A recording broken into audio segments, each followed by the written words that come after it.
if you can strip yourself of the pride, if you can live the daily repentance, as President Nelson has counseled us today, you allow that charity, that pure love of Christ, something that's outside of you, to enter in, and you see the world and you see people different.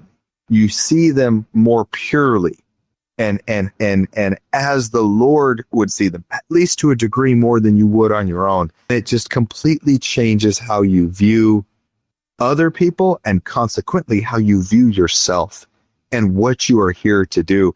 And so this is a call and a reminding for all of us to live that life so that we truly can be a conduit for the Lord to bless others and to serve others and to be there, to be his hands serving in his place as he is not yet here physically.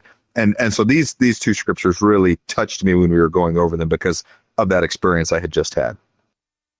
It's also important to understand that these verses, like, they're directed at the first presidency. So it's important to understand that the first presidency are men. And they're going to have weaknesses and faults like any other man. Now, today we have a system where by the time you get to the first presidency, you're probably a little more seasoned than in, Joseph Smith's time when everyone was like 30 years old. Leading the church. When you would get off the boat and it was like, great, you're here to be an apostle. Let's ordain you. It's like, I haven't even been baptized yet. It's like, we'll take care of that too. First things first. We'll get you baptized, send you on a mission, and you'll be an apostle, guaranteed. But different times for sure. But it's just, it is important to know that it's the same process for everybody.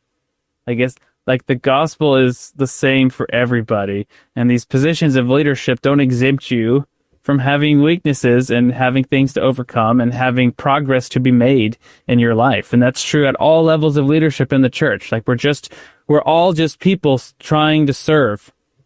Like, that's it. That's actually a really good point, because there's so many people who get caught up on or hung up on current leaders, current brethren in the church, and some of the perceived faults or weaknesses that they have, especially church history and some of the faults and weaknesses of those men. And they view that and say, how could the church be true? Why would the Lord allow this if it was true? I look at it and I say, isn't it amazing that all of this has happened and that the church has been restored with men like that? Doesn't it give me hope that maybe there's something the Lord can do with me? And so what people ultimately do is they apply or they seek the Savior in men who are not the Savior. That's the expectation and the bar that they set, because they look back and say, these men shouldn't just be men. They should be essentially Christ. And they have inappropriately prescribed the role of Redeemer to somebody that role shouldn't be prescribed to. There is only one Redeemer. There is only one Savior. And he uses and works through natural, fallible, sinful men. No matter how good we are, we still sin and fall short the glory of God. And yet he fulfills his purposes through those men. That's a comfort to me. That's a strength and a joy to me. It gives me a lot of hope. And yet some people take that very same thing and turn it on its head and say, how could the Lord allow this to happen? The church can't be true. Nothing could be further from the truth. Do not pretend that other men, in whatever position they may be, should be the Savior. There's only one Savior. There's only one perfect man, and we cannot and should not think or prescribe that role to anybody else. And yet people do.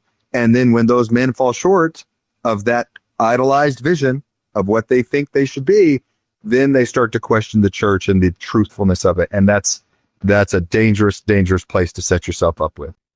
Thank you for watching. If you found this content spiritually enlightening, please like, comment, and subscribe. Like the gospel, these little things make all the difference, and it helps the algorithm push out better content for everyone to enjoy on YouTube.